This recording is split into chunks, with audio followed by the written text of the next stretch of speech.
In this exercise video, I'm going to show you how to do a standing hip flexor stretch utilizing a couch or bed or chair to help get a stretch so you don't have to get on and off the floor. So we're going to be stretching the front of the hip flexors, which is up in this region. We're trying to isolate that stretch so you feel it right here in the front of the hip and not so much in the thigh or the abdomen or the back, but right in this zone here.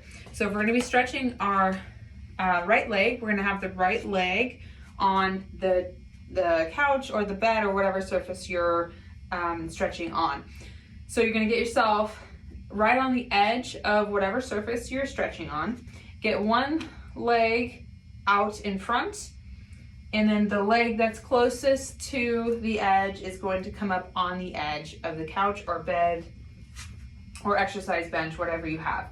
So you're going to get yourself in this position. Again, my right leg is the leg I'm stretching, so that's the one that's on the surface. In this position, just starting off here in neutral, I want you to think about engaging your abdominal muscles and doing a bit of a pelvic tilt here to make sure your lower back stays flat.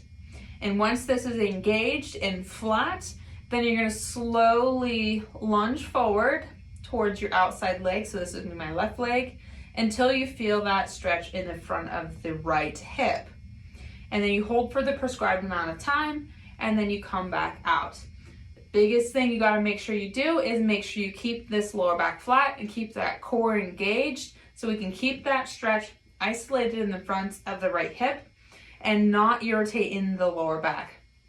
If you don't keep your core engaged and you don't tuck your tail, then your lower back tends to arch a lot, and that takes away the stretch from the hip flexor and can irritate your lower back. So you can see how much my back arches in this position versus if I keep everything engaged, then my back stays a lot flatter and I'm not going as far into the lunge, but yet I still feel a stronger stretch in this position. So you're going to do the hold for the prescribed amount of time from your physical therapist and do the repetitions as prescribed as well. So you may be doing a brief hold and then coming in and out of this position with short holds with more repetitions, or you may be doing a prolonged hold with fewer repetitions. You're going to use your guidance from your physical therapist. And then if you need to stretch the other side, then you go ahead and switch. And you do the same thing with the left knee on the surface.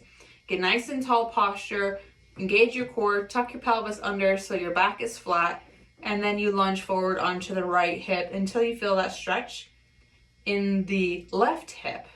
Again, keeping that back nice and flat as you go into this stretch position, doing the repetitions and holds that are prescribed from your physical therapist.